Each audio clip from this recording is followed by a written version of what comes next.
Hello everyone, हम पढ़ रहे हैं class 9th history chapter first the French revolution. आज का हमारा टॉपिक है 5 द एबॉलिशन ऑफ स्लेवरी, मतलब गुलामी ख़त्म हो गई धीरे धीरे। देखते हैं कैसे।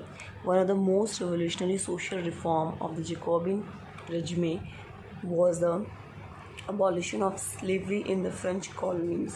फ्रेंच कॉलोनीज़ के अंदर जो सोशल रिफॉर्म हुए थे, जो सुधार हुए थे जैकोबिन के टाइम में, वो क्या हुआ था, इम्पॉर्टेंट रेवोल्यूशनरी रिफॉर्म क्या था कि गुलामी ख़त्म हो गई थी। Colonies in the Caribbean, Martinique, गुadeloupe and Saint Domingo were important suppliers of commodities such as tobacco, Indigo, sugar and coffee. जो कॉलोनीज़ थी कैरिबियन की, ये 3 कॉलोनीज़ थी और ये इम्पॉर्टेंट सप्लायर थी तंबाकू की, इंडिगो की, शुगर की एंड कॉफ़ी की। ठीक है। But the reluctance of Europeans to go and work in distinct and unfamiliar lands meant a shortage of labour on the plantation. लेकिन यूरोपियंस जो होते थे उनकी इच्छा ही नहीं होती थी काम पे जाने की, दूर और अनफेमिलियर जो लैंड होते थे वहाँ पर। तो इससे क्या हुआ कि शॉर्टेज हो गई लेबर्स की, कि काम कौन करेगा फिर। रिलेक्टेंस का मतलब है अनविलिंगनेस। ठीक है।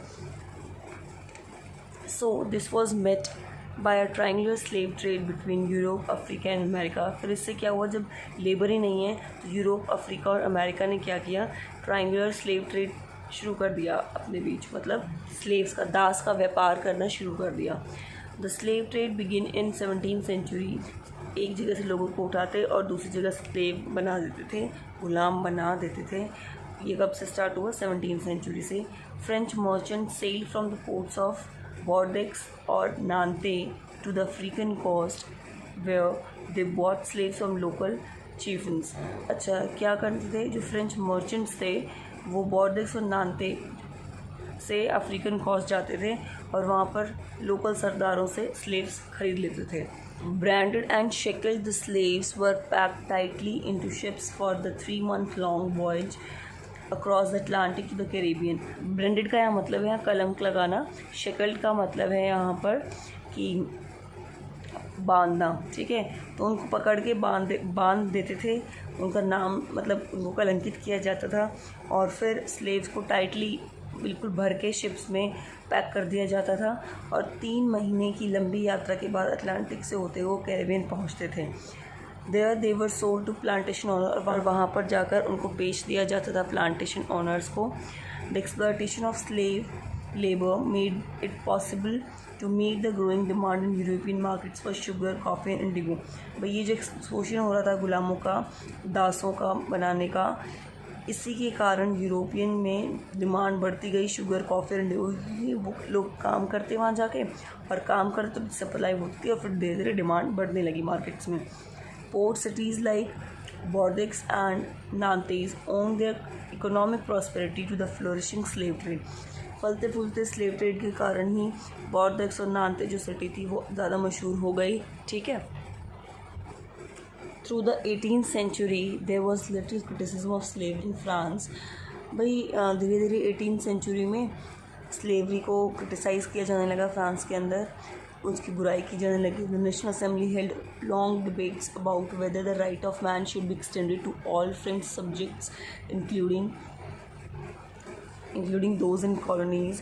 भाई नेशनल असेंबली जो थी वहाँ पर लंबे लंबे डिबेट्स होने लगे क्या कि भाई ये जो फ्रेंच में हो रहा है स्लेव वगैरह का सिस्टम, क्या ये ठीक है या नहीं है, जो मेंस है राइट के वो सब कॉलोनीज़ में भी लगने चाहिए या नहीं लगनी चाहिए।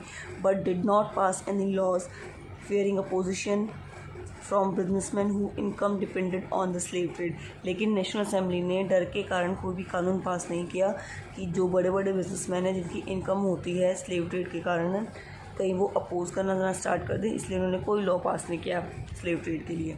It is finally the convention which is 1794 legislated to free all slaves the French overseas position.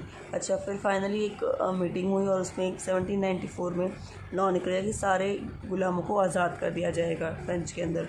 This however turn to be a short term measure. 10 years later Napoleon reintroduce slavery. ये एक short term major था और उसके 10 साल बाद Napoleon ने दोबारा slavery का सिस्टम स्टार्ट कर दिया था। Plantation owner understood their freedom as including the right enslave African Negroes in pursuit to their economic interest.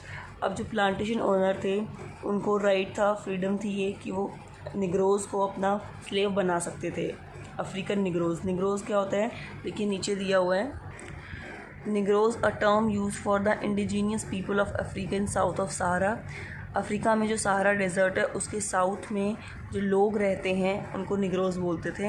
It is derogatory term not in common use any longer. अब ये अपमानजनक word था, अब नहीं use किया जाता ये, ठीक है. तो अफ्रीकन निग्रोज़ को जो ये फ्रेंच के लोग थे, अफ्रीकन निग्रोज़ को जो ये प्लांटेशन ओनर थे, ये इनको राइट था कि ये इनको स्लेव बना सकते हैं. फाइनली फिर क्या हुआ, slavery was finally abolished in French colonies in 1848. Finally क्या हुआ, गुलामी ख़त्म हो गई फ्रेंच कॉलोनीज़ में 1848 तक. क्लियर है, ये टॉपिक हमारा ख़त्म होता है. अब नेक्स्ट वीडियो में हम नेक्स्ट अपना लास्ट टॉपिक पढ़ेंगे. Thank you.